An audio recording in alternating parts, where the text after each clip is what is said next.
This is my persuasive speech for speech 1311. This is my audience, Nina and Trent.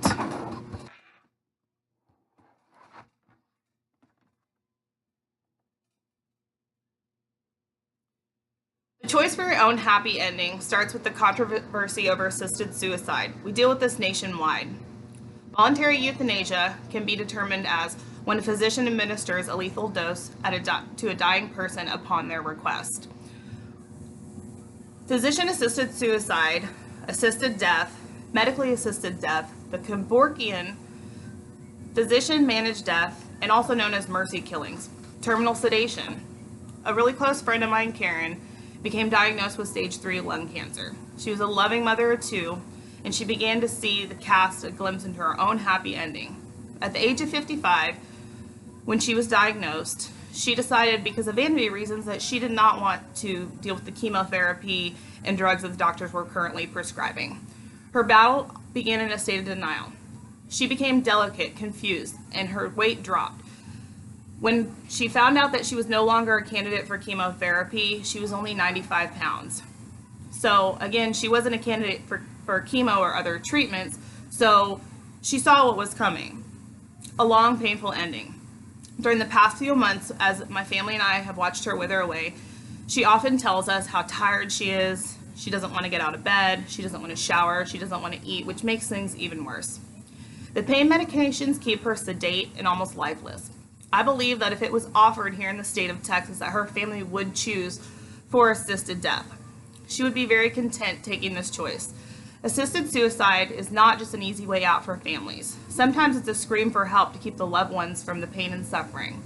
Assisted suicide should be offered indefinitely to patients suffering from terminal illnesses. The right to assisted suicide would allow many people to die peacefully without the struggle and pain for both the patient and their family. In the media, there is so much negativity around the subject of assisted suicide. Most of the information is very biased, ill-educated. I wonder if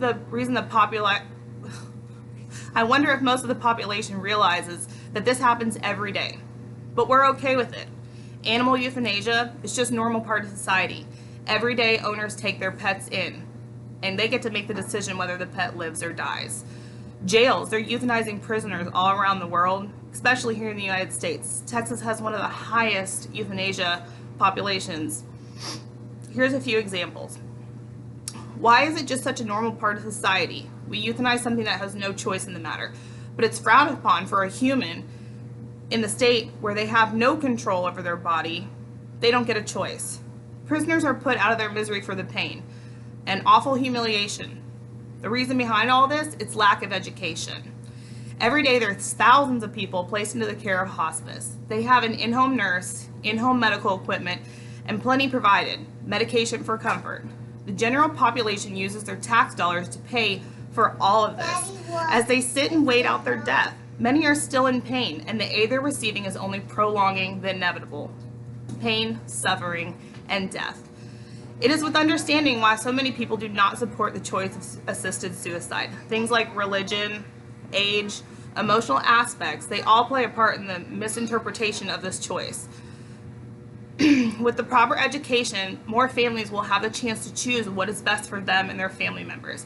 Every culture, every family, and every person should have the right to choose what's best for them and their family members. The families wishing that it was an option for their loved ones urge you to imagine what it would feel like to be weak, unable to eat, unable to walk, shower, share your emotions with your loved ones. What is pain and suffering? It's described as physical pain, emotional distress. It can include depression, things like anxiety, insomnia, irritability, and so many more things.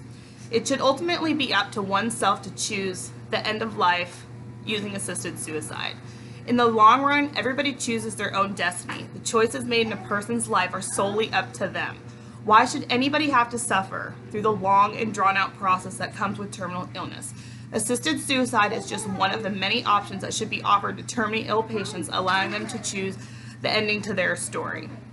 As we watch Karen wither away, she turned to things such as medical marijuana, drugs, which made things even worse. In the long run, Karen couldn't hold up with the hospice. She ended up dying in agony. She basically drowned to death with her family members around her who also had pain and suffering.